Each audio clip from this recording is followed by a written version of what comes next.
Hello my dear students of class 11, कैसे हैं आप लोग स्टूडेंट्स। आज हम लोग हमारा लेक्चर नंबर 2 शूट कर रहे हैं, introduction to accounting chapter number 1। Students I hope आप लोगों ने हमारा फर्स्ट लेक्चर काफी अच्छे से एंजॉय किया होगा और आप लोगों ने घर पे रिवाइज भी किया होगा एंड आई होप आप लोगों को अच्छे से समझ में आया होगा। स्टूडेंट्स जल्दी से हम लोग सबसे पहले ये देख लेते हैं कि हम लोगों ने लेक्चर नंबर 1 में क्या पढ़ा था। हम लोगों ने पढ़ा था कि व्हाट इज अकाउंटिंग। हम लोगों ने अकाउंटिंग की डेफिनेशन पढ़ी थी, सब बच्चों को याद है।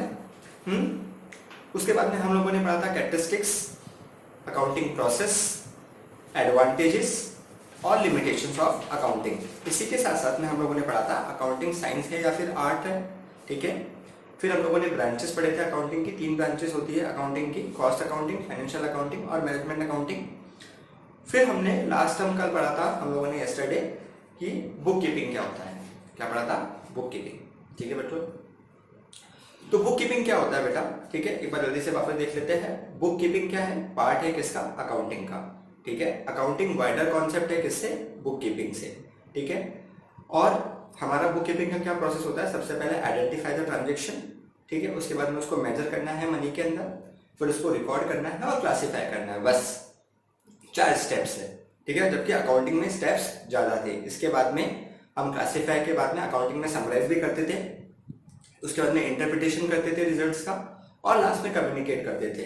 ये सारे स्टेप्स बुक कीपिंग में नहीं है। बुक कीपिंग में सिर्फ 4 स्टेप्स है। आइडेंटिफाई द ट्रांजेक्शन, उसके बाद में measuring the results, recording the transaction and then classify, ठीक है। ये आपको पता ही है, हम लोगों ने हमारे फर्स्ट लेक्चर में अच्छे से देखा था कि किस में रिकॉर्ड करते हैं और किस में क्लासीफाई करते हैं, ठीक है बेटा। देन अकाउंटिंग में थोड़ा सा वापस एलोबरेट करा है according to bookkeeping. Accounting की डेफिनेशन सबको पता है। अकाउंटिंग की डेफिनेशन सबको पता है। क्या डेफिनेशन है? Accounting is an art of recording, classifying, summarises in a significant manner in terms of money transaction and events which are in case of a financial character, ठीक है, which interpret the results and communicate to the user. ये definition थी accounting की। Now आप एक चीज notes में देखेंगे या बुक में देखेंगे क्या, और अंडरलाइन करेंगे। Accounting is a wider concept than bookkeeping. Accounting wider concept है किससे? बुक कीपिंग से। अकाउंटिंग बड़ा है किससे? बुक कीपिंग से। बुक कीपिंग अकाउंटिंग का पार्ट है, ठीक है। फिर है accounting starts where bookkeeping end, ठीक है।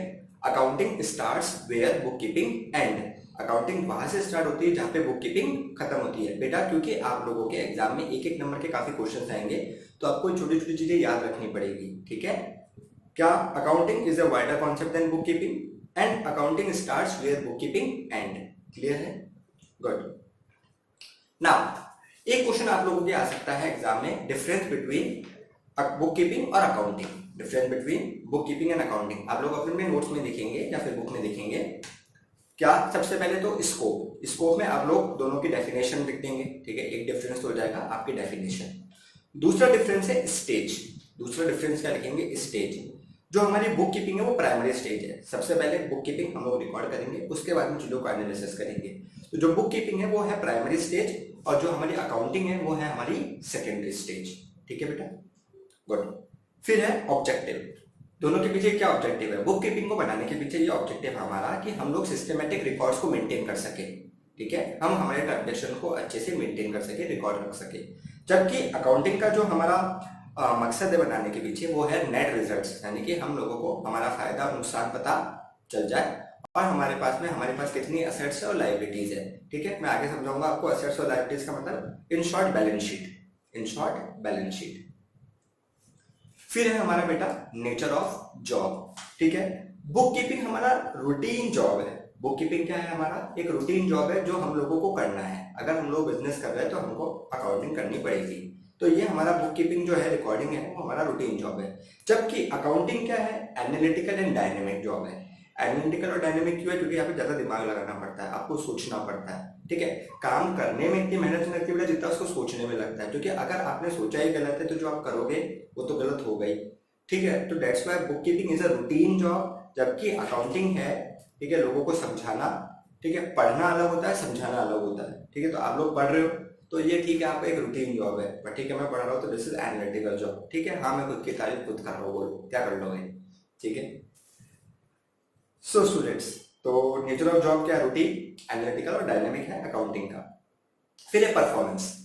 कौन परफॉर्म करता है बुक कीपिंग? एक जूनियर स्टाफ परफॉर्म करता है, जबकि अकाउंटिंग एक सीनियर स्टाफ परफॉर्म करता है, ठीक है, जिसमें नॉलेज ज़्यादा होती है या जिसको एक्सपीरियंस ज़्यादा होता है।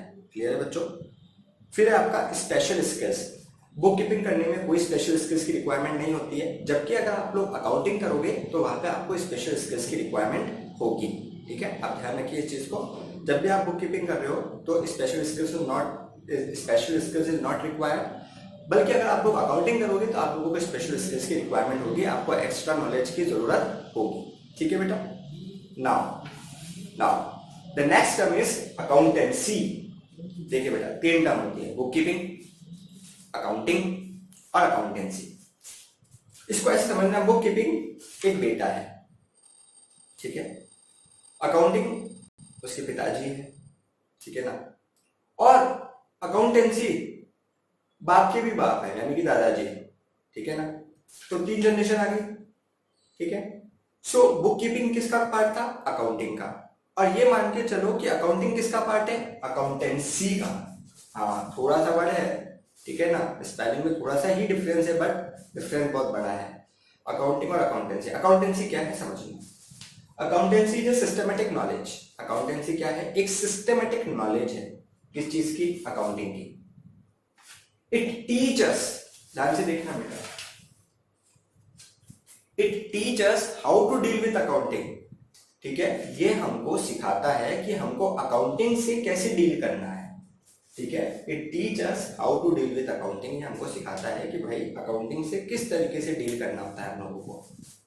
इट एजुकेटर्स, ये हमको एजुकेट करता है how to maintain books, books को किस तरह से मेंटेन करना है, समराइजिंग, किस तरह से हम लोग चीजों को समराइज करेंगे, एंड कम्युनिकेट इंफॉर्मेशन, और किस तरीके से लोगों को समझाना है, ये इस चीज के बारे में हमको सिखाता है।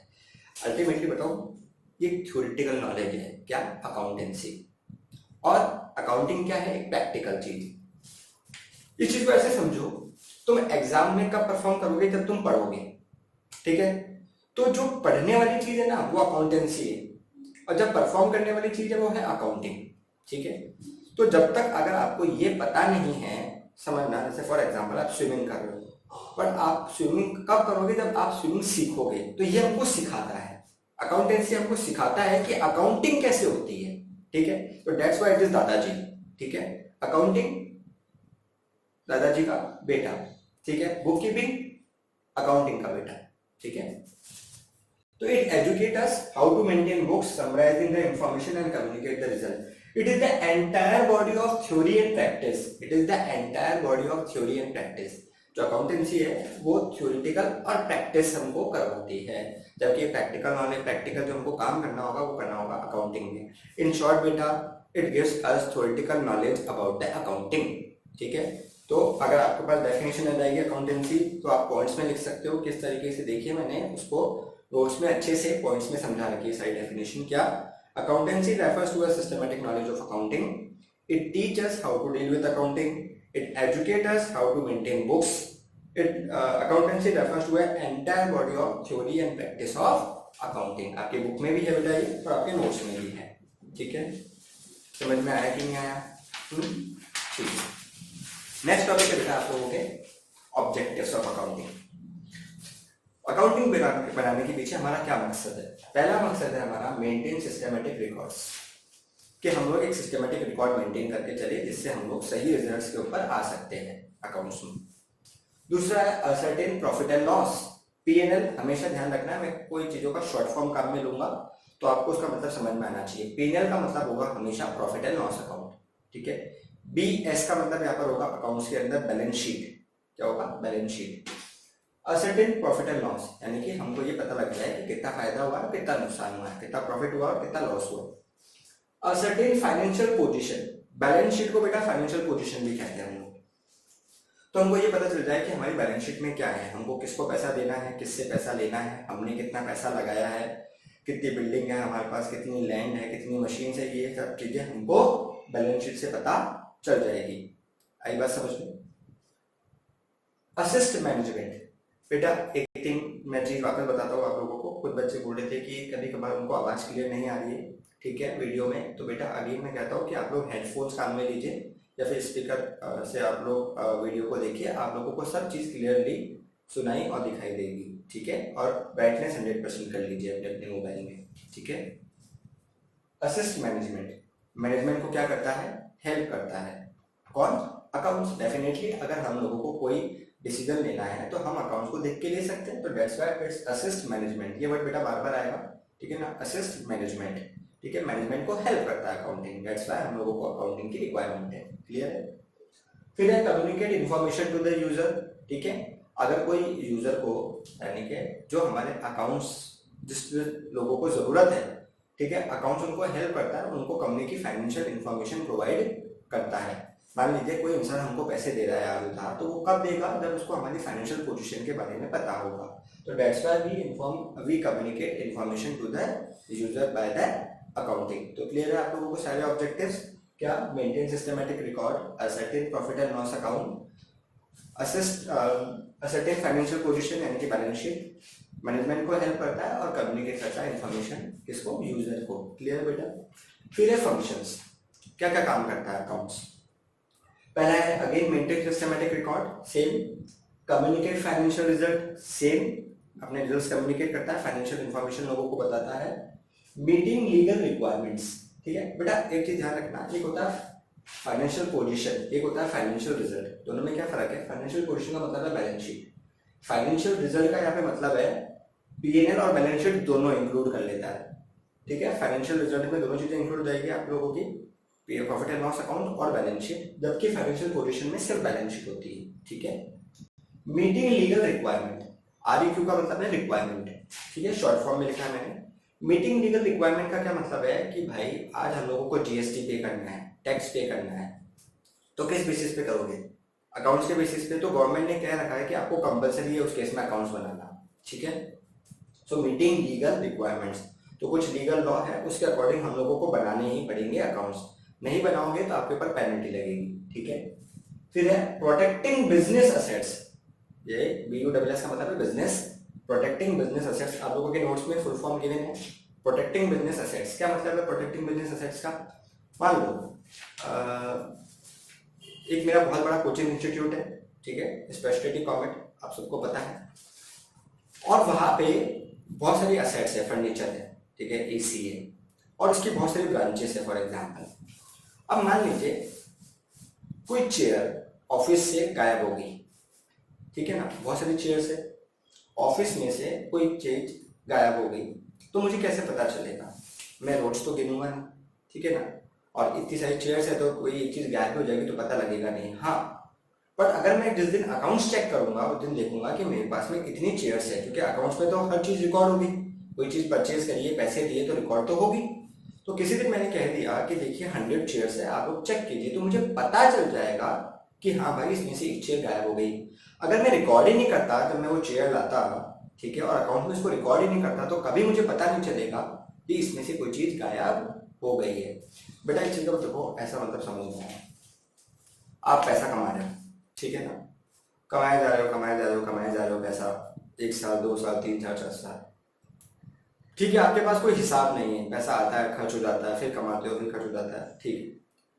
आपके पास अभी जेब में इतने पैसे, आपको पता है 500 रुपीज है, आपको पता है उसमें से कुछ पैसे गायब हो जाएंगे तो पता चल जाएगा। बट मान लो आपके पास पुराना कोई हिसाब नहीं है, पैसा कितना आया है, उसमें से कोई पैसा गायब हो जाए तो पता चलेगा क्या, नहीं चलेगा, ठीक है।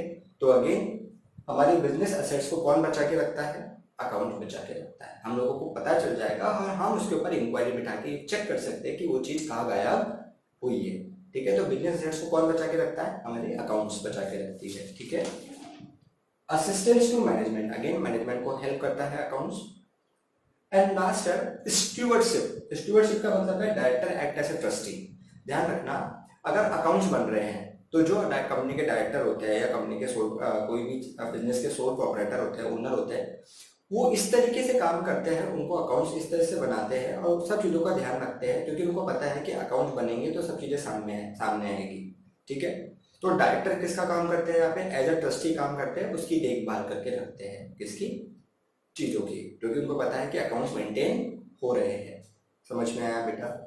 ऑब्जेक्टिव्स और फंक्शंस सिमिलर से है, ठीक है, ज़्यादा 1-2 पॉइंट अलग है। आप सिर्फ एक बार रीड कीजिए, कोई पॉइंट समझ में नहीं आया एंड अगेन बेटा अगर मान लीजिए आपको यहाँ पे कोई पॉइंट समझ में नहीं आता है लेक्चर के अंदर, जस्ट व्हाट्सएप में, ठीक है, जैसे ही मुझे टाइम मिलेगा मैं आपके मैसेज का जरूर रिप्लाई दूंगा, ठीक है। आप लोगों के पास सबके पास मेरा व्हाट्सएप नंबर है, नहीं है तो आप लोग नोट कर लीजिए 9413671436 9413671436।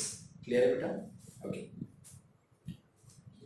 तो आप लोगों को ऑब्जेक्टिव्स ऑफ फंक्शन समझ में आ गए। अगर आपको इसमें से कोई चीज नोट करनी है तो जल्दी से वीडियो को पॉज करके नोट कर लीजिए।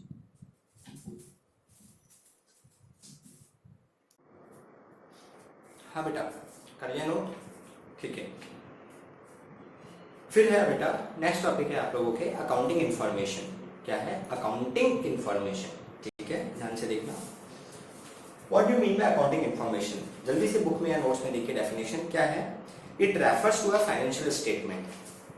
ये क्या है? एक फाइनेंशियल स्टेटमेंट है। फाइनेंशियल स्टेटमेंट का मतलब profit and loss and balance sheet. It refers to a financial statement, it means P&L and balance sheet generated through the process of bookkeeping. Generated through the process of bookkeeping. कहाँ से generate होता है? ये book keeping से। अगर आप book keeping नहीं करोगे तो क्या आपका फाइनेंशियल स्टेटमेंट जनरेट होगा? क्या आप बैलेंस शीट बना सकते हो? क्या आप ये पता कर सकते हो क्या विदाउट बुक कीपिंग, बिना रिकॉर्डिंग, बिना क्लासिफाइंग की, कि आपको कितना फायदा हुआ है, कितना नुकसान हुआ है? नहीं पता कर सकते। तो ये कहाँ से जनरेट होगा? बुक कीपिंग से जनरेट होगा, ठीक है। इसके बाद में use of which help the user to arrive at the correct decision, ठीक है। इसके थ्रू हम लोग एक यूजर, किस यूजर की बात कर रहा है, ठीक है। अब हम लोग पढ़ेंगे नेक्स्ट टॉपिक में कि कौन कौन से यूजर। अभी तक हम लोग जो बात करते हैं communicate to the user, communicate to the user, तो ये यूजर को क्या करता है? हेल्प करता है एक सही डिसीजन पे लाने में। क्या? Accounting information. अगर हम किसी पर्सन को सही अकाउंटिंग इन्फॉर्मेशन प्रोवाइड करेंगे तो वो सही डिसीजन ले सकता है, ठीक है। बहुत सारे यूजर्स होते हैं, अभी हम लोग डिस्कस करेंगे, ठीक है। तो अकाउंटिंग इन्फॉर्मेशन क्या? एक फाइनेंशियल स्टेटमेंट है जो किससे जनरेट होता है? बुक कीपिंग से, जिसकी वजह से हम एक करेक्ट डिसीजन ले पाता है एक यूजर, ठीक है। अच्छा, ये अकाउंटिंग इन्फॉर्मेशन 3 चीजों में कैटेगराइज्ड है। कितनी चीजों में कैटेगराइज्ड है? 3 चीजों में। पहला है प्रॉफिट एंड लॉस, ठीक है। दूसरा है फाइनेंशियल पोजीशन, यानी कि हमारी बैलेंस शीट, ठीक है। और तीसरा है बेटा कैश फ्लो। तीसरा है क्या? Cash flow. कैश फ्लो का मतलब होता है कि हमारे पास कितना कैश आया और कितना कैश गया, ये हम लोग कैटेगराइज करते हैं, ठीक है बेटा। तो 3 चीजों में कैटेगराइज है। एक तो प्रॉफिट एंड लॉस, कितना फायदा कितना नुकसान। सेकंड बैलेंस शीट, ठीक है। एंड थर्ड है आपका कैश फ्लो। तो अब आप लोगों से अगर कोई पूछ ले एग्जाम में कि अकाउंटिंग इन्फॉर्मेशन क्या है, तो बहुत सिंपल तरीके से आपको जवाब देना है। It is a financial statement generated through bookkeeping. It help the user to arrive at the correct decision. 3 चीजों में कैटेगराइज्ड है, profit and loss, financial position यानी कि balance sheet, and cash flow यानी कि कितना कैश आया कितना कैश गया। क्लियर है? बहुत इजी है बेटा। फिर है users of accounting information. Users of accounting information का मतलब अभी तक हम बहुत जगह बात कर रहे हैं, हम लोगों ने अकाउंटिंग की डेफिनेशन में भी बात करा है। It communicate information to the user, process में भी पढ़ा है, फीचर्स में भी पढ़ा है। तो ये यूजर होते कौन है, ठीक है। तो यूजर्स कौन होता है? अकाउंटिंग इन्फॉर्मेशन के 2 तरह के यूजर्स होते हैं बेटा। एक होता है इंटरनल यूजर, दूसरा होता है एक्सटर्नल यूजर। एक तो होता है बेटा इंटरनल यूजर, एक होता है एक्सटर्नल यूजर। इंटरनल यूजर कौन होते हैं? आपके ओनर, आपके ओनर, ठीक है। इंटरनल मतलब घर वाले, एक्सटर्नल मतलब बाहर वाले। तो कंपनी के या बिजनेस के अंदर वाले लोग कौन होंगे? ओनर है। एक तो ओनर को आपको balance sheet, profit and loss account, इस इंफॉर्मेशन की जरूरत पड़ेगी, यानी कि अकाउंट्स की जरूरत पड़ती है। दूसरा आपका मैनेजमेंट, ठीक है, जो आपके बिजनेस को संभाल रहे हैं उनको अकाउंट्स की जरूरत है, ठीक है। तीसरा है आपके एम्प्लॉयज एंड वर्कर्स। तीसरे कौन है? आपके एम्प्लॉयज एंड वर्कर्स। ये तीनों कौन है? इंटरनल अकाउंटिंग इंफॉर्मेशन, ठीक है। इंटरनल अकाउंटिंग इंफॉर्मेशन यानी कि ये यूजर्स है हमारे internal users of accounting information. पहला ओनर, ओनर को कोई जरूरत पड़ती है क्योंकि उसको देखना है कितना फायदा हुआ कितना नुकसान हुआ। मैनेजमेंट को क्यों जरूरत पड़ती है? उसको देखना है कि उसने जो डिसीजंस लिए वो सही है या गलत है, ठीक है। और एम्प्लॉयज और वर्कर्स को कोई जरूरत है कि भाई उनकी जॉब सिक्योर है या नहीं है, कंपनी ढंग से चल रही है नहीं चल रही है, उनको सही सैलरी मिल रही है या नहीं मिल रही है। इसलिए उन लोगों को अकाउंटिंग इन्फॉर्मेशन की जरूरत है। समझ में आया कि नहीं आया? अरे बोलो तो सही, ठीक है। फिर है एक्सटर्नल। एक्सटर्नल यूजर्स कौन होते हैं? बाहर वाले, जैसे कि बैंक एंड फाइनेंशियल इंस्टीट्यूशन। अगर आपको आज लोन चाहिए बैंक से तो आपसे क्या मांगेगा? अकाउंट्स की इन्फॉर्मेशन मांगेगा, ठीक है।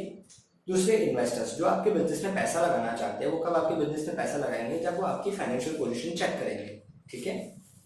फिर है क्रेडिटर्स। बेटा क्रेडिटर्स का मतलब होता है जिनसे हमने पैसा उधार लिया है, ठीक है। तो हमने उनसे पैसा उधार लिया है तो उनको ये तो रहना चाहिए कि उनका पैसा सेफ है या नहीं है। उनको कैसे पता चलेगा? अकाउंट्स की इंफॉर्मेशन देखने के बाद में, ठीक है। तो क्रेडिटर्स जो हम लोगों को पैसा देने वाले हैं या उधार पे माल बेचेंगे, एक्चुअली क्रेडिटर्स का रियल मतलब तो ये होता है कि हमने किसी से उधार में गुड्स खरीदा है या उधार से गुड्स खरीदने वाले हैं, ठीक है। तो उनको पैसा तो दिया नहीं है गुड्स के लिए, तो वो कब देंगे? आज कोई गरीब को तो पैसा देता नहीं है बेटा उधार, किसको देगा? अमीर होगा तो उसको देगा। क्यों देता है अमीर को वो पैसा उधार? क्योंकि उसको पता है कि वो पैसा आ जाएगा वापस, उसके आने के चांसेस ज़्यादा है, ठीक है। ऐसे ही गवर्नमेंट को आपके अकाउंट्स को चेक करने उसको टाइमली टैक्स चाहिए, ठीक है। इस वजह से रिसर्च करने वाले लोग हैं, कंज्यूमर्स है और जनरल पब्लिक है, इन लोगों को अकाउंटिंग इंफॉर्मेशन की रिक्वायरमेंट रहती है। समझ में आया? ठीक है। जल्दी से आप लोग इसको देख सकते हैं, ठीक है। आपके बुक में क्लियरली सब चीज़ें डिफाइन कर रखी है। बाकी आप लोगों को नाम से पता होना चाहिए कि ये इंफॉर्मेशन क्यों चाहिए किसी पर्सन को, ठीक है। बैंक को किस लिए चाहिए? लोन देने के लिए, इन्वेस्टर्स को पैसा लगाने के लिए, क्रेडिटर्स को कि उधार वो माल बेचे, ठीक है ना। तो जनरल टर्म से बेटा बहुत इजी है, समझ में आया? Users of accounting information. Now next concept is qualitative characteristics of accounting information. Qualitative characteristics of accounting. Qualitative मतलब ये मान के चलिए एक तरह से एक्स्ट्रा कैरेक्टरिस्टिक्स, क्योंकि कैरेक्टरिस्टिक्स हमने जो पहले पढ़ी थी वो थी अकाउंट्स की। अभी हम पढ़ रहे हैं qualitative characteristics of accounting information, extra characteristics of accounting information. यानी कि ये कैरेक्टरिस्टिक्स तो होनी ही चाहिए अकाउंटिंग इंफॉर्मेशन में, अदरवाइज आपके अकाउंट्स का कोई मतलब नहीं है, ठीक है ना। तो क्लियरली अगर आप लोगों से एग्जाम में पूछा जाए कि कैरेक्टरिस्टिक्स बताओ अकाउंटिंग इंफॉर्मेशन की, तो ये बतानी है। आपसे पूछा जाए क्वालिटेटिव कैरेक्टरिस्टिक्स बताओ, तो ये बतानी है। पर जनरल क्वेश्चन आ जाए कि सिर्फ कैरेक्टरिस्टिक्स बताओ, वो भी किसकी? अकाउंटिंग की, तो वो पहले हम लोगों ने जो डेफिनेशन में से निकाली थी, क्या क्या? वही रिकॉर्डिंग, क्लासिफाइंग, समराइजिंग। समझ में आया? गलती से वो वाली कैरेक्टरिस्टिक्स यहाँ पे मत लिख देना बेटा, बच्चे बहुत ज्यादा गलती करते हैं एग्जाम में ऐसे, ठीक है। तो क्वालिटेटिव कैरेक्टरिस्टिक्स क्या होगी? सबसे पहले रिलायबिलिटी। आपके अकाउंट्स ऐसे होने चाहिए कि कोई भी उसके ऊपर आंख बंद करके ट्रस्ट कर सके। अगर आपके अकाउंट्स गलत है तो कोई आगे से आपके ऊपर विश्वास नहीं करेगा। तो रिलायबल होने चाहिए आपका अकाउंट्स, ठीक है। दूसरा है रेलेवेंस। रेलेवेंस मतलब उसका कोई ना कोई मतलब निकलना चाहिए, ठीक है। मान लीजिए आपने ऐसे अकाउंट बना दिए जो उसका कोई मतलब ही नहीं निकल रहा है, तो ऐसे अकाउंट बनाने से भी कोई मतलब नहीं है। यानी कि लोगों को उससे कोई वो अपना अपना आंसर फ्रेम कर सके, ठीक है ना। जो जिस बारे में अकाउंट देखना चाहते हैं वो उनका पर्पस फुलफिल होना चाहिए, ये मतलब है रिलेवेंस का, ठीक है। तीसरा बेटा अंडरस्टैंडेबिलिटी। अंडरस्टैंडेबिलिटी का मतलब है कि लोगों को आपके अकाउंट समझ में आना चाहिए, देखते ही वो समझ जाए कि ये खर्चा है, ये आपकी इनकम है, ये असेट है, ये फर्नीचर है, ये लाइफ, ठीक है ना। ये सब चीजें उनको समझ में आनी चाहिए देखते ही, ठीक है। दैट इज कॉल्ड अंडरस्टैंडेबिलिटी, ठीक है। पहला रिलायबिलिटी, कोई भी आपके अकाउंट पर ट्रस्ट कर सके। रिलेवेंस, उसका कोई ना कोई मतलब निकलना चाहिए। तीसरा है अंडरस्टैंडेबिलिटी, लोगों को समझ में आने चाहिए आपके अकाउंट्स, ठीक है। आपने ऐसे अकाउंट बना दिए कि किसी को समझ में नहीं आ रहा कि क्या इनकम है क्या एक्सपेंस है, ठीक है ना। कंपैरेबिलिटी, फोर्थ है आपका कंपैरेबिलिटी। कंपैरेबिलिटी का मतलब अगेन मैंने आपको पहले भी समझाया कि हम लोग हमारे अकाउंट्स कंपेयर कर सके, ठीक है ना। ऐसे अकाउंट्स होने चाहिए। बेटा देखिए कंपैरिजन दो तरह का होता है।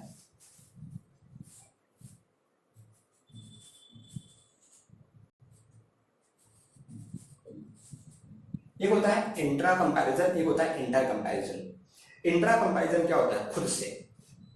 फॉर एग्जांपल जैसे कि अरे मैंने पिछली बार इतने परसेंटेज बनाए, इस बार मेरे इतने परसेंटेज बनाए, this is called intra comparison. जब हम लोग खुद से कंपेयर करते हैं, जब एक बिजनेसमैन खुद से कंपेयर करता है 2014 में मैंने इतना प्रॉफिट कमाया, 2019 में मैंने इतना प्रॉफिट कमाया, that is called intra comparison. दूसरा होता है इंटर कंपैरिजन। इंटर कंपैरिजन क्या होता है? अरे यार उस बच्चे ने तो, मेरे दोस्त ने तो इतनी परसेंटेज बनी, मेरी इतनी परसेंटेज बनी, हम लोग एक दूसरे में कंपैरिजन कर रहे हैं, that is called inter comparison.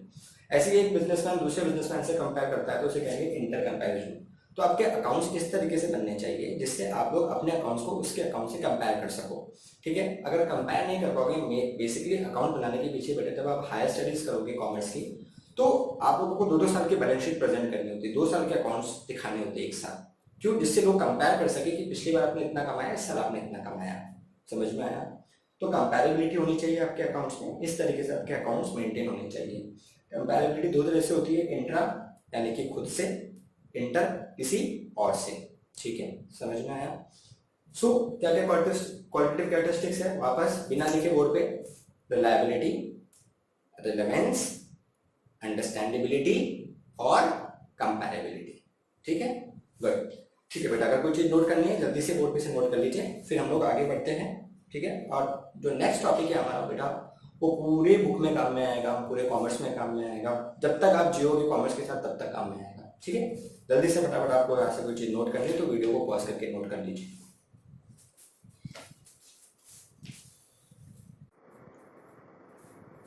हाँ बेटा, कर लिया नोट? बेटा नेक्स्ट टॉपिक है आप लोगों के सिस्टम्स ऑफ अकाउंटिंग। क्या है? System of accounting. अकाउंट्स को करने का एक सिस्टम होता है।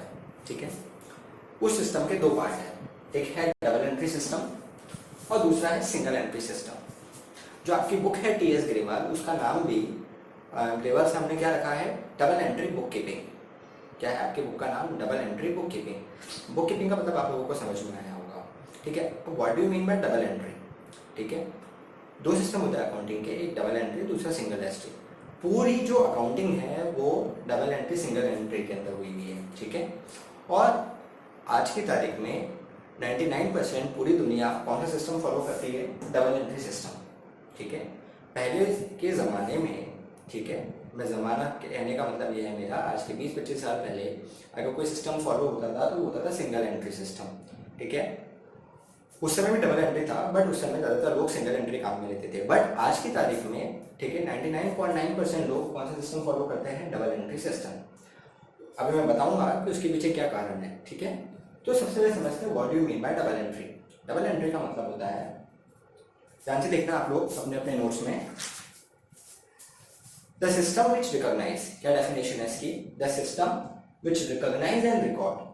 ठीक है, वो सिस्टम जो रिकॉग्नाइज करता है, पता लगाता है और रिकॉर्ड करता है। क्या? Both aspects of transaction. और यहाँ पे बोथ का क्या मतलब है? यहाँ पे बेटा बोथ का ये मतलब होता है, समझना, जैसे कि मैंने किसी को सैलरी दी तो आप क्या रिकॉर्ड करोगे कि सैलरी दी, ठीक है ना? बट बोथ का मतलब है यहाँ पे दो चीजें रिकॉर्ड होगी, एक तो कि सैलरी दी और दूसरा ये भी रिकॉर्ड होगा कि किसको दी। इनकम्प्लीट में क्या होता था? सिर्फ ये रिकॉर्ड होता था कि सैलरी दी, ये नहीं लिखा जाता था कि किसको दी। ठीक है ना, यानी कि पर्सनल अकाउंट्स नहीं बनाए जाते थे एक एक आदमी के अलग अलग। ठीक है, एक्सपेंसेस के अंदर जब भी एक्सपेंस अकाउंट बनेगा तो पर्सनल अकाउंट्स नहीं बनाए जाते थे। बट डबल एंट्री में हर चीज रिकॉर्ड होती है। रेंट दिया तो रेंट दिया, ये लिख दिया अपन ने खर्चों के अंदर, बट ये भी लिखा जाता है कि किसको दिया। ठीक है, हमने परचेज करे गुड्स, तो परचेज करे ये तो लिख दिया कि भैया 50,000 के गुड्स खरीदे, बट साथ साथ में ये भी लिखा जाता है कि कैश में खरीदे तो कैश इतना गया, और अगर उधार में खरीदे तो किससे खरीदे ये भी लिखा जाता है अलग से। ठीक है ना, तो हर जो भी ट्रांजेक्शन होगा बिजनेस में उसके दो पहलू होंगे हमेशा, तो वो दोनों पहलू ही रिकॉर्ड होंगे। ठीक है, अभी सिर्फ इतना समझना क्योंकि आने वाले चैप्टर्स में आप लोगों को वो दोनों एस्पेक्ट्स में समझाऊंगा अच्छे से। ठीक है, अभी सिर्फ इतना समझना कि हर ट्रांजेक्शन के दो पहलू होते हैं। ठीक है, वो दोनों पहलू रिकॉर्ड होते हैं। ठीक है, अभी मैं आपको समझाऊंगा कि उसमें से जो एक एस्पेक्ट होता है उसे कहते हैं डेबिट और जो दूसरा एस्पेक्ट होता है उसे कहते हैं क्रेडिट। ठीक है, तो it is a system which recognize and record both aspects of transaction. Clear? The system has to be a scientific and complete system of accounting. यानी कि ये जो सिस्टम है डबल एंट्री का, ये प्रूव हो गया है, ये जो सिस्टम है ये प्रूव हो गया है, साइंटिफिकली भी प्रूव हो गया कि भाई मतलब एक तरह से हम लोग कहते हैं ना कि कोई प्रिंसिपल बेस्ड प्रिंसिपल जिसको कोई मना नहीं कर सकता। ठीक है ना, तो वो वैसे भी प्रूव्ड है और एक्सपीरियंस बेसिस पे भी ये प्रूव हो चुका है आज की तारीख में। तो it is The system has proved to be a scientific and a complete system of accounting. तो आज की तारीख में डबल एंट्री कंप्लीट सिस्टम है अकाउंटिंग का। ठीक है, next, it is followed by every enterprises of the organisation. और आज की तारीख में सब लोग इसको फॉलो करते हैं। तो अगर आप लोगों से अगर एग्जाम में पूछ ले what is the definition of double entry system, so it is a system which recognise and record both aspect of the transaction. The system has proved scientific and complete system of accounting which is followed by every enterprises of organization। ठीक है, और आज की तारीख में सब लोग इसको फॉलो करते हैं। समझ में आया बेटा? ठीक है, नेक्स्ट है फीचर्स। क्या फीचर्स होते हैं डबल एंट्री सिस्टम के? बेटा इसका फर्स्ट फीचर है कंप्लीट रिकॉर्ड। ये क्या है? एक कंप्लीट रिकॉर्ड है। किसका? किस चीज का कंप्लीट रिकॉर्ड है? ट्रांजेक्शन का। ठीक है, it is a complete record ठीक है, जहाँ पे हर चीज, छोटी से छोटी चीज, अगर आप लोगों ने किसी को बिजनेस के अंदर 5 रुपए भी दिए ना तो वो भी रिकॉर्ड करता है ये, ठीक है। तो it is a complete record. It is a twofold aspect, it is a twofold, ये 2 फोल्ड एस्पेक्ट होता है। इसमें एक फोल्ड होता है डेबिट, दूसरा होता है क्रेडिट। हमेशा ध्यान रखना, डेबिट को कॉमर्स के अंदर DR से डिनोट किया जाता है। डॉक्टर मत पढ़ लेना, ठीक है। अब 10 तक आप लोगों ने डॉक्टर पढ़ लिया, DR का मतलब। अब DR का मतलब कॉमर्स में आप लोग क्या पढ़ोगे? डेबिट। क्या पढ़ोगे? डेबिट। डेबिट और क्रेडिट क्या काम में आता है ये मैं आप लोगों को हमारे नेक्स्ट चैप्टर में समझाऊंगा, ठीक है। डेबिट एक फोल्ड होता है, दूसरा फोल्ड होता है क्रेडिट। समझ में आ गया? CR credit. हमेशा ध्यान रखना, जो डेबिट होगा वो क्रेडिट के इक्वल होगा। ऑफ कोर्स है इसमें, मतलब आप खुद ही सोचो, मैं कह रहा हूँ कि मैंने रेंट दिया या मैंने सैलरी दी, तो 5,000 रुपये मैंने किसी को सैलरी दी, तो उसने भी तो 5,000 रुपये लिए होंगे, तो मैंने दिए, उसने लिए। तो हमेशा ध्यान रखना, जो 2 फोल्ड एस्पेक्ट होते हैं उसकी टोटल क्या होगी? हमेशा सेम होगी, यानी कि डेबिट हमेशा किसके इक्वल होगा? क्रेडिट के इक्वल होगा। हाँ सर, अब तो हम कॉमर्स में इतना समझ गए 2 क्लासेस में कि भाई ट्रांजैक्शन जो होता है बिजनेस के अंदर, उसको रिकॉर्ड करने से हमको हमारी इंफॉर्मेशन पता चल जाती है, ठीक है। और ये प्रूव्ड है और कंप्लीट है, और इसकी वजह से कोई गलत इंफॉर्मेशन अपने माइंड में जनरेट नहीं कर सकता, ठीक है। तो इसके क्या क्या फीचर्स है वापस देखते हैं। It is a complete record, it is a twofold aspect, इसमें से एक एस्पेक्ट होता है डेबिट, दूसरा एस्पेक्ट होता है क्रेडिट, ठीक है। और हमेशा डेबिट किसके इक्वल होगा? क्रेडिट के इक्वल होता है, ठीक है। अभी के लिए सिर्फ इतना ही समझो, ठीक है। हमेशा डेबिट किसके इक्वल होता है? क्रेडिट के। क्लियर? ओके। फिर इसके कुछ स्टेजेस होती है। स्टेजेस बेटा वही अकाउंटिंग की, ध्यान रखना। सबसे पहले रिकॉर्ड, हम ट्रांजेक्शन को रिकॉर्ड करेंगे किसके अंदर? जर्नल में। ये है पहला स्टेज। दूसरी स्टेज है इसकी classify them into the ledger and prepare trial balance. Classify कर दो उसको लेजर के अंदर और ट्रायल बैलेंस बनाना है। ट्रायल बैलेंस का मतलब सारे अकाउंट्स की समराइज इंफॉर्मेशन, सारे अकाउंट्स की एक समराइज इंफॉर्मेशन। ये दूसरी स्टेज है। तीसरी स्टेज क्लोज द बुक्स। अरे बेटा अपनी बुक्स क्लोज मत कर देना, क्लोज द बुक्स मतलब अकाउंट्स की बुक्स, यानी कि साल खत्म हो जाता है तो हम लोग हमारे अकाउंट्स बंद कर देते हैं, नए अकाउंट्स ओपन करते हैं, ठीक है। मैंने कहा क्लोज द बुक्स, आपने अपनी बुक्स बंद कर दी। Close the books off and prepare final accounts, और उसके बाद में फाइनल अकाउंट्स का मतलब है यहाँ पे बैलेंस शीट तैयार करना, ठीक है। बैलेंस शीट तैयार करना। तो पहले स्टेज रिकॉर्ड द ट्रांजैक्शन है इन द जर्नल। दूसरी स्टेज में classify them into the ledger and prepare trial balance. और तीसरी स्टेज में हम लोग फाइनल अकाउंट्स बनाएंगे, यानी कि ट्रेडिंग, P&L और बैलेंस शीट, ठीक है। ओके, ये तीनों चीज समझ में आ गई अच्छे से। क्या क्या पढ़ा हमने डबल एंट्री में? इसकी डेफिनेशन, इसके फीचर्स और इसकी स्टेजेस। क्लियर है? क्या क्या स्टेज है? Record the transaction in the journal, classify them into the ledger and prepare trial balance, and third financial position, यानी कि हम लोगों को फाइनल अकाउंट्स बनाने हैं। समझ में आ गया बेटा? जल्दी से वीडियो को पॉज करके, फटाफट वीडियो को पॉज करके ये तीनों चीजें आप नोट कर लीजिए एक बार पहले, ठीक है। अगर वैसे तो आपको बेटा नोट्स में गिवन है, नोट करने की जरूरत है नहीं, फिर भी अगर किसी के पास में नोट्स नहीं है तो वीडियो को पॉज करके नोट कर लीजिए जल्दी से।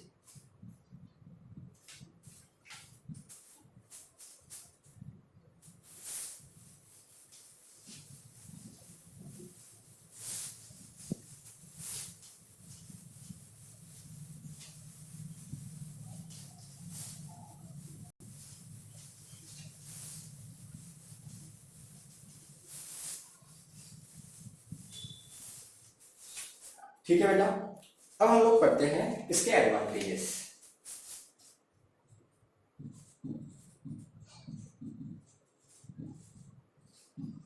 देखिए बेटा आप लोगों को नोट्स में डबल एंट्री सिस्टम के क्या क्या एडवांटेजेस होते हैं। पहला एडवांटेज है it is a scientific system. ये क्या है? एक साइंटिफिक सिस्टम है, ठीक है।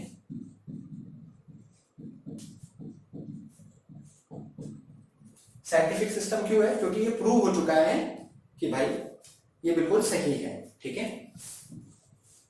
सेकंड है it is a complete record of transaction.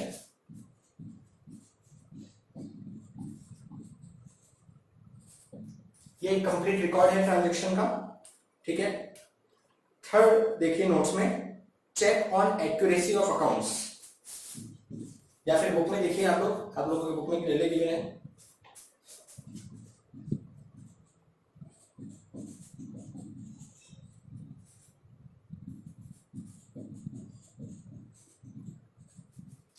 यानी कि जो अकाउंट बनते हैं वो बिल्कुल एक्यूरेट बनते हैं, यहाँ पर बिल्कुल सही बनते हैं, ठीक है। फोर्थ है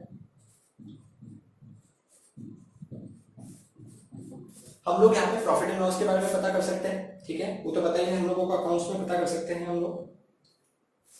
सिंगल एंट्री में हमको प्रॉफिट एंड लॉस पता नहीं चलता बेटा, ठीक है, मैं बताऊंगा अभी क्यों।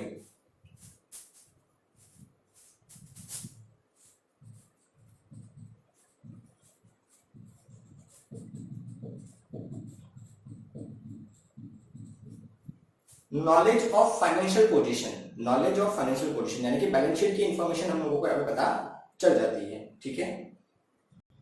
Full details for purpose of control,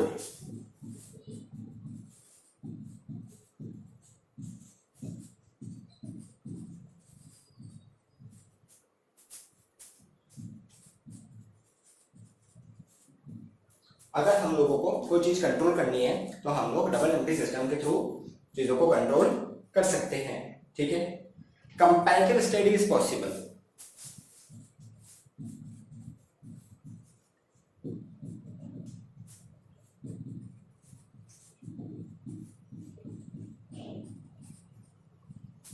हम लोग कंपैरिजन भी कर सकते हैं यहाँ पर, ठीक है बेटा। वही सारे फीचर्स है जो अकाउंटिंग के थे, ठीक है, क्योंकि मैंने कहा कि आज की तारीख में सब लोग इसको फॉलो करते हैं। तो पहला एडवांटेज क्या है, साइंटिफिक सिस्टम है। क्यों है साइंटिफिक सिस्टम? क्योंकि प्रूव हो चुका है कि डबल एंट्री सिस्टम बिल्कुल सही है। कंप्लीट रिकॉर्ड, यहाँ पे सारे रिकॉर्ड्स मेंटेन होते हैं। Check on accuracy of accounts, यानी कि यहाँ पे अकाउंट्स बिल्कुल सही बनते हैं, एक्यूरेट बनते हैं। सर्टेन प्रॉफिट एंड लॉस, हमको प्रॉफिट एंड लॉस के बारे में पता चल जाता है। नॉलेज ऑफ फाइनेंशियल पोजीशन, हमको पता पड़ जाता है कि हमारी बैलेंस शीट में क्या है और हमारी बैलेंस शीट की स्थिति क्या है आज की तारीख में।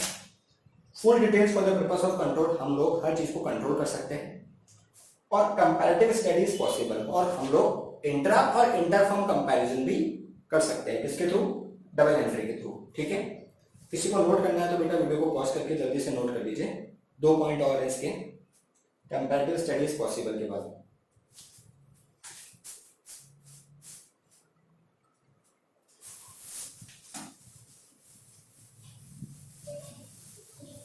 बेटा सब चीजें आप लोगों की नोट्स में गिवन है, ठीक है।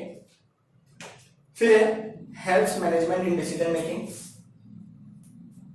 नेक्स्ट पॉइंट है 1 2 3 4 5 6 7 8 पॉइंट है आपका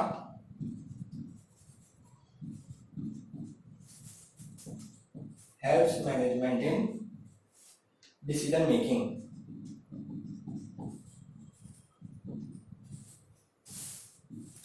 और लास्ट पॉइंट है नो स्कोप ऑफ फ्रॉड।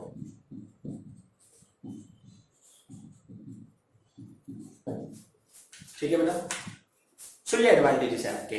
फिर है 8 point helps management in decision making, आपको डिसीजन लेने में हेल्प मिलती है, ठीक है। आप इसके थ्रू कोई भी डिसीजन ले सकते हो डबल एंट्री सिस्टम के थ्रू। और नो स्कोप ऑफ फ्रॉड, और यहाँ पे फ्रॉड के चांसेस बिल्कुल भी नहीं है, क्योंकि हमको हर चीज की सही इंफॉर्मेशन मिलती है। तो कोई भी चीज गलत होती है तो हमको फटाफट पता चल जाएगा, क्योंकि अगर अकाउंट्स में कोई चीज गलत रिकॉर्ड हुई है तो कहीं ना कहीं गलती होगी और हमारे अकाउंट्स मैच नहीं करते हैं, हम लोग सीखेंगे आगे, ठीक है। तो यहाँ पे फ्रॉड के कोई चांसेस नहीं है डबल एंट्री सिस्टम में। सो बेटा आया आप लोगों को समझ में what is double entry system?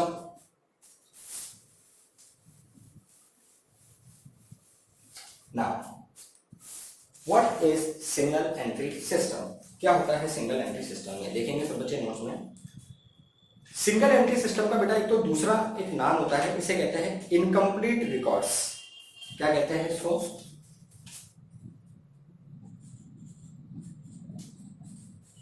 Incomplete records, ठीक है। Incomplete double entry system. Incomplete का मतलब आधी अधूरी इंफॉर्मेशन। क्यों होती है ये आधी अधूरी? बेटा आई डोंट नो, आप लोगों ने कभी देखा होगा, ठीक है, बट पुराने जमाने में क्या होता था, एक रेड कलर की बुक होती थी, उसे कहते थे हिंदी में बही खाता। बीच में येलो कलर के पेजेस होते थे, डोरी से बांधी जाती थी। आप लोगों ने तो आई थिंक कभी देखा नहीं होगा, बहुत कम शॉप्स पे काम में आती है ये, बहुत कम। आज भी कुछ लोग काम में लेते हैं। एक्चुअली वो लोग क्या करते हैं, सिर्फ ये रिकॉर्ड करते हैं कि उनका दिन भर में कितना पैसा गया और कितना पैसा आया, ठीक है। दूसरा वो ये नोट करते हैं कि उनको किससे पैसा उधार लेना है और उधार देना है, ठीक है। यानी कि कहने का मतलब किसको उन्होंने उधार दिया है और किससे उधार लिया है, ये, ठीक है ना। अब क्या हुआ, पैसा गया, पैसा लिया, ये रिकॉर्ड हो गया। जब दुकान से घर पे जाते हैं तो सुबह कैश देखते हैं 500 रुपये था, दिन भर में इतना कैश आया माइनस जितना कैश गया, ये क्लोजिंग बैलेंस कैश का बचना चाहिए। ठीक है, ये मैच हो गया उनका, यानी कि वो ये मान के चलते हैं कि उनके अकाउंट सही है। बट उससे सारी इंफॉर्मेशन सही नहीं मिलती है, यानी कि कभी कभार कुछ एक्सपेंस असेट में रिकॉर्ड हो जाते हैं, कुछ असेट एक्सपेंस में रिकॉर्ड हो जाती है, यानी कि बहुत सारी गलती होने के चांसेस है। ठीक है, तो इसलिए उसे क्या कहते हैं, इनकम्प्लीट रिकॉर्ड। इसलिए उसको क्या कहते हैं, इनकम्प्लीट रिकॉर्ड। समझ में आया कि नहीं आया? ठीक, यानी कि आधी अधूरी इंफॉर्मेशन। कहीं पे सिर्फ डेबिट रिकॉर्ड, यानी कि सिर्फ एक ट्रांजेक्शन, हमने कहा डबल एंट्री में दोनों ट्रांजेक्शन रिकॉर्ड होते हैं, सिंगल एंट्री में कहीं एक ही रिकॉर्ड होता है कि भाई 5,000 रुपये सैलरी दी, ये नहीं दी, ये नहीं लिखा कि किसको दी। ठीक है, उनके दिमाग में रहता है, हो सकता है भूल जाए, दिमाग में रहता है तो किसको दी। ठीक है ना, तो इस तरीके से so it is an incomplete double entry system, not record on double entry basis. ये किस बेसिस पे रिकॉर्ड नहीं करते हैं, डबल एंट्री बेसिस पे रिकॉर्ड नहीं करते हैं। नॉट रिकॉर्ड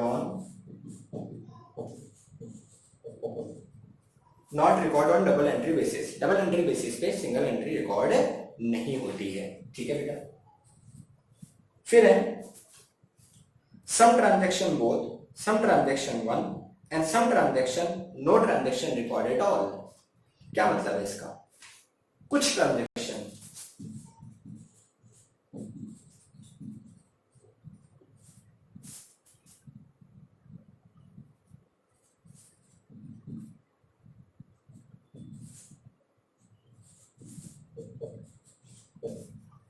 इसका मतलब है सम ट्रांजैक्शन वन, यानी कि कभी कभार एक ही एक्सपर्ट रिकॉर्ड होता है, या तो डेबिट या क्रेडिट, यानी कि एक ही ट्रांजैक्शन, डेबिट और क्रेडिट, सिर्फ डेबिट या सिर्फ क्रेडिट, दोनों रिकॉर्ड नहीं होते। ठीक है, कभी कभार दोनों रिकॉर्ड कर लेता है ये, यानी कि डेबिट एंड क्रेडिट, यहां पे वो दोनों रिकॉर्ड करता है, डेबिट भी रिकॉर्ड करता है और क्रेडिट भी रिकॉर्ड करता है। जैसे कि मान लो मैंने किसी को उधार दिया, तो ये भी रिकॉर्ड करेगा किसको दिया, और ये भी रिकॉर्ड करेगा कि कितना कैश गया। मैंने कहा ना कि सिंगल एंट्री में कैश कितना आया कितना गया, किसको पैसा दिया, किससे लेना है, ठीक है ना, और किसको हमको देना है, ये ट्रांजेक्शन रिकॉर्ड होता है बस। तो सैलरी दी, ये नहीं लिखते कि किसको दी, ठीक है, सिंगल एस्पेक्ट। किसी को पैसा उधार दिया, ये भी लिखते हैं किसको दिया और कितना दिया, ठीक है, इसलिए दो। कभी कभार कोई ट्रांजेक्शन रिकॉर्ड ही नहीं होता है, नो डेबिट नो क्रेडिट, ऐसा ट्रांजेक्शन रिकॉर्ड ही नहीं हुआ, ठीक है ना, तो उसको क्या कहेंगे हम लोग, नो ट्रांजेक्शन रिकॉर्डेड ऑफ। तो हमको पता ही नहीं पड़ता कि क्या हुआ। जैसे मान लो हमने किसी से 5,000 रुपए की कोई चीज खरीदी और बदले में हमने उसको 5,000 रुपए की कोई चीज दे दी, तो जो लिया वो भी रिकॉर्ड नहीं हुआ, जो दिया वो भी रिकॉर्ड नहीं हुआ। एक्चुअली कैश में ट्रांजेक्शन हुआ ही नहीं ना। मान लो जैसे तुम लोग मेरे से पढ़ रहे हो, तुम लोगों ने मुझे फीस दी, मान लो मेरी फीस है 5,000 रुपीज, ठीक है, और तुम्हारा कोई बिजनेस है, ठीक है ना, तो मैंने तुम्हारे बिजनेस से मैंने कहा बेटा फीस मत देना मुझे, तुम ये चीज दे दो तुम्हारी दुकान से, तो मैंने ये भी रिकॉर्ड नहीं करा। अल्टीमेटली मेरे पास 5,000 रुपए की कोई ना कोई चीज तो आई है ना, बट मैंने रिकॉर्ड ही नहीं करा। तो कभी कभार कोई ट्रांजेक्शन रिकॉर्ड ही नहीं होता है सिंगल एंट्री में, ठीक है। ये बेटा बिल्कुल आपका लास्ट चैप्टर है अकाउंट्स का, ठीक है ना, तब हम और डिटेल में पढ़ेंगे। अभी सिर्फ आपको इनकम्प्लीट सिस्टम की फीचर्स और डेफिनेशन याद करनी है, ठीक है, समझ में आ गया। तो पहला तो it is an incomplete record, not record on double entry basis, double entry basis पे रिकॉर्ड नहीं होता है। फिर है इसमें कुछ ट्रांजेक्शन डेबिट, कुछ ट्रांजेक्शन क्रेडिट, कभी कभार दोनों, और कुछ ट्रांजेक्शन रिकॉर्ड ही नहीं होते हैं सिंगल एंट्री सिस्टम में। Not all accounts, only personal and cash, समझना, नॉट ऑल अकाउंट्स, यहाँ पे सारे ट्रांजेक्शन रिकॉर्ड नहीं होते, सारे अकाउंट्स नहीं बनते हैं, सिर्फ कौन से बनते हैं,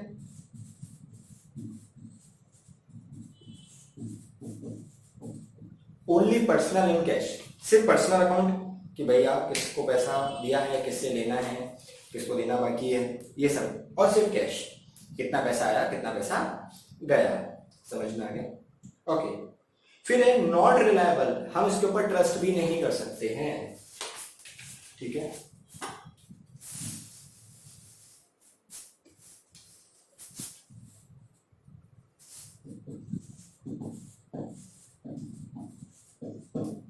सिंगल एंट्री सिस्टम रिलायबल ही नहीं है, ठीक है, हम नहीं कर सकते trust. Call N incomplete record, incomplete record कहते हैं। अगर रिलायबल नहीं कर सकते तो ना तो हम नॉट प्रिपेयर, हम नहीं बना सकते हैं क्या क्या, ट्रायल बैलेंस नहीं बना सकते हम लोग, ठीक है, हम लोग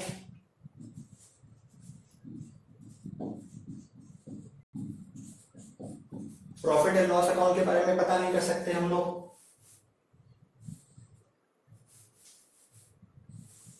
ठीक है बेटा, समझ जाना इसके बाद है ये पॉइंट, ठीक है। इसके बाद में हम प्रॉफिट एंड लॉस अकाउंट नहीं बना सकते, और लास्ट में